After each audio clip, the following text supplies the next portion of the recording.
Greetings, everyone. My name is Charles Kovach, the not safe for work presidential candidate campaigning for a more direct democracy. And because simply saying, you know what might be a good idea? A more direct democracy. Over and over again gets kind of dull and boring and redundant. I make videos talking about current topics and other things that interest me as a way to garner attention towards this campaign. Let's begin. So apparently the crypto market has seen a crash recently. I don't know how I feel about the cryptocurrency market. Many people tout it as a way to exchange, a free form of exchange, a way to get away from the fiat currency. But it's not an actual commodity or skill or something that can actually be traded. And on top of that, it requires something external like a computer or some kind of access to it in order for it to be traded. It's not like something that you can keep, such as gold or precious metals or some other, rock that really doesn't have a whole lot of purposes other than looking shiny. So yeah, it'll be interesting to see what happens because of that. In other financial news, the Creature from Jekyll Island, and in case you haven't read the book by G. Edward Griffin, I'm talking about the Federal Reserve. If you haven't read that book, I recommend reading it. Also, there's a documentary by James Corbett, that's with 2 T's. You can see it over at thecorbettreport.com, called Century of Enslavement. That talks a lot about the Federal Reserve and what it is. So before I go into the information about the Federal Reserve, I'll do a little ditty about what it is now, and let's see if you can pick up on the stupidity. So what the Federal Reserve does is when people or the government or even the Federal Reserve just believes, hey, we should print more money, the Federal Reserve prints more money and then turns around to the government and says, okay, here you go. You owe us for this money we printed. Yeah, that doesn't seem stupid at all. But this is how any central bank operates. And you can understand why things like central banking and the private banking industry altogether need to be abolished. Because the Federal Reserve is not a government organization. The government has no control over it. And if we had a constitution or something like that, it wouldn't exist in the first place. It is a completely private institution made for private profits that controls the entire money system of this country. And that's basically the same way for every other central bank in every other country. So, it appears I was wrong. It looks like what the Federal Reserve is doing is not QE4. I mean, certainly doesn't fit the definition of QE4 anymore. Because instead of putting out $75 billion each time, they decided, no, you know what? We're going to put out $120 billion each time. No, that's not enough. We're going to do $134 billion each time now. That is the very definition of hyperinflation. So, yay us, hyperinflation has come to America. You know, that thing that was the socialism problem of Venezuela. That can't happen here in capitalism. No, not at all. So, when you get that Christmas gift this year, you might want to leave it in the packaging because you might have to trade it for food or something. Just a precaution. Realistically, what the Federal Reserve is doing is going to create a calamity way worse than the Great Depression. And I don't know if there will be bread lines this time, considering all of the different methods of eugenics that the rich are trying to do on the general populace. One of which I will talk to you later, or I might make it a separate video. I don't know. But yeah, this is very bad, and there's no getting around that. And it's going to destroy the economy of this country. I don't know what else to tell you.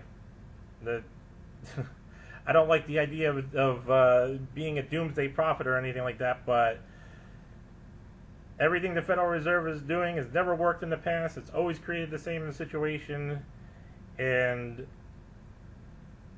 yeah. Another financial interesting piece of information is that a major Russian oil company has decided that it's no longer going to price its oil in U.S. dollars. China and Russia have been backing away, as well as many other countries, have been backing away from the U.S. dollar for a long time.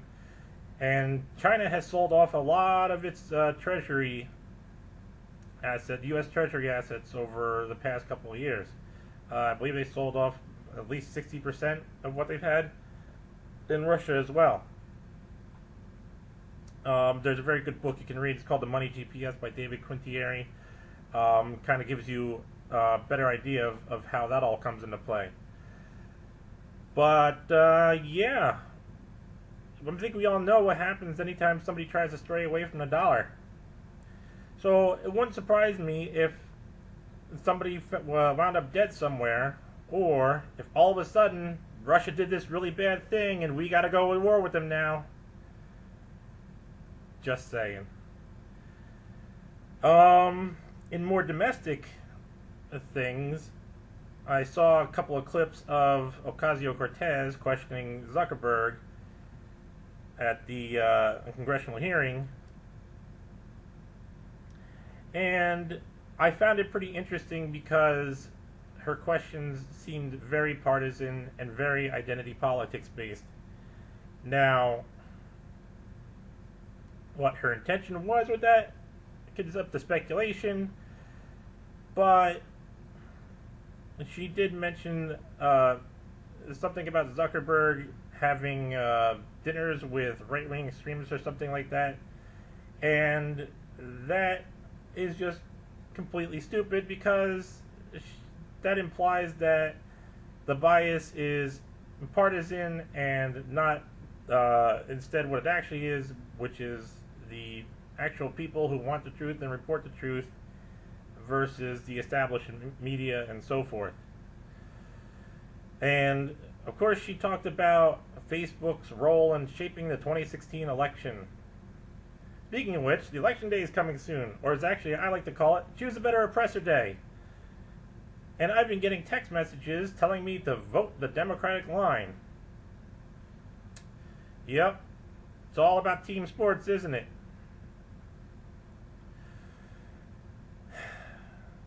Well, in other news that I find interesting is the situation in whatever the fuck state it was Texas or something like that?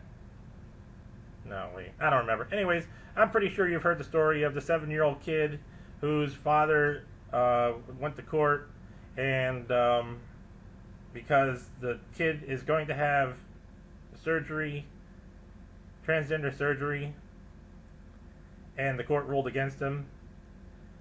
And of course there's another case going on right now, one that has a lot of attention in Canada, where a 14-year-old girl is getting transgender surgery, and in this case the father has been slapped with a gag order and has been declared as committing acts of violence for calling his daughter a girl.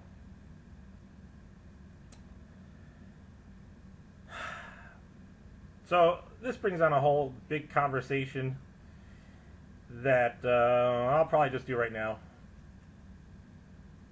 I've said it before, the way people treat their kids is, and kids in general, is, yeah. I mean, if you really think, why do people have kids? Well, of course, there's the stuff we don't like to talk about. The forced coercion. There's the, there's the one getting past the goalie. There's the, oh, I want to be a parent. Or, I want to have a kid. Or, I want somebody to continue my legacy. You know, not very many reasons involve actually the actual interests of a kid. I mean, realistically, you can't because the child hasn't been born yet. But everybody likes to glorify children, much to their detriment. And children really get put into these extremes where it's either shut up and do as you're told because you don't know anything. Oh, but you did this thing I like, so now I'm going to glorify you. And really, that's realistically how anybody's treated. You know, I work with kids, and I just treat them like any other person. I don't treat them any different because they're a kid. I tell them exactly how things are, and you know, because they come to me for education, and I always tell them, you know, I get some kids that don't want to be there, don't want to learn, don't want to do anything, and I just tell them straightforward the same thing I would tell anybody else who doesn't know much about the world, is that you're making a decision to either work harder now and not have to work so hard later, or to screw off now and have life be complete and utter shit later. And of course, I don't put it in those exact words. But you get a lot of people who promote this idea of kids being transgender, and there's even like a transgender camp for kids that are as young as 4 years old. And it's hard for me to not see this as being anything other than predatory, because you're taking advantage of somebody who doesn't know much about themselves, let alone the world.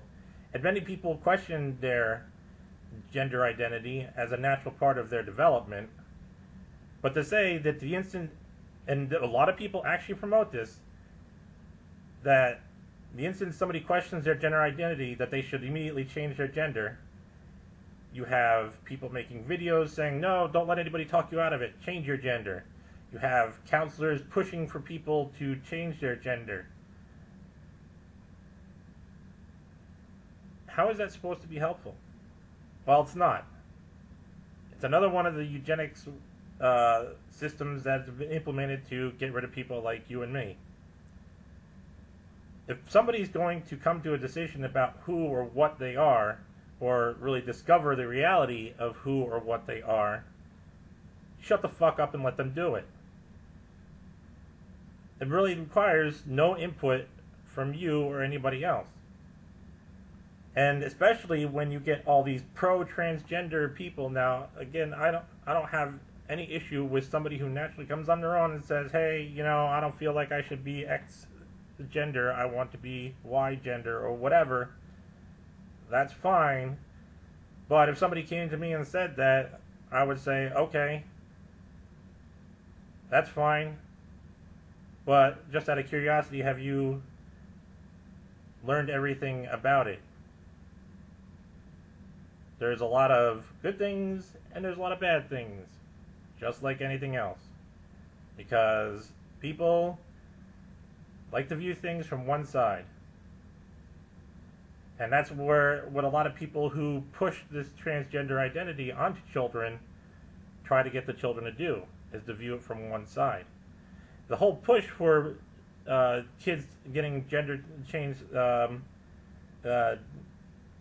operations is really no different than the whole praying the gay away camps. You're in one way or another putting a kid through a potential atrocity. And yeah, there's a lot more I can say on it, but I think I've said enough. I'm going to leave it right there. If a more direct democracy is something that you are interested in, then please spread the word about this campaign, and I thank you for your time.